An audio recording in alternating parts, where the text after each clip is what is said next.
During his stay at the U.S. Embassy in Beijing, Fang Lijie wrote a speech in acceptance of the Robert F. Kennedy Human Rights Award, expressing the kind of belief in human rights that made him one of the Chinese government's most wanted dissidents.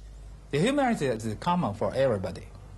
It's not depend on which nations.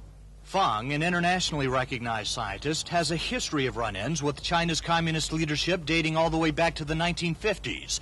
During student-led pro-democracy demonstrations beginning in late 1986, the astrophysics professor became a folk hero on campuses in China for his advocacy of free speech. Chinese leader Deng Xiaoping later singled out Fang by name for expulsion from the Communist Party. Fang caused another stir during President Bush's visit to China last year, when Chinese police barred him from a high-level diplomatic dinner, which he'd received an American invitation to attend. So they decided we come to get inside, then ask me back.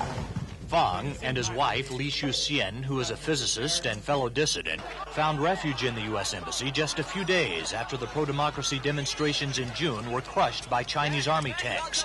Heavily armed Chinese troops were immediately posted outside the compound, and the Chinese government issued arrest warrants for Fang and his wife, accusing them of instigating the protests and portraying them as traitors. In an interview just before the military assault on Tiananmen Square, Fang denied direct involvement in organizing the demonstrations, but said he supported the demonstrators in spirit.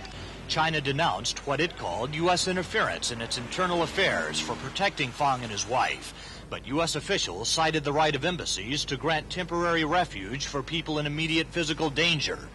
The Bush administration has been anticipating Fang's release from China as a concession from the Chinese government, following National Security Advisor Brent Scowcroft's controversial visits to China in July and December.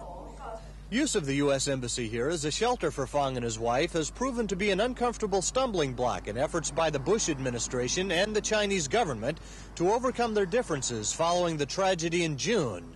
Differences both sides hope can now be more easily settled. Taylor Henry, CNN, Beijing.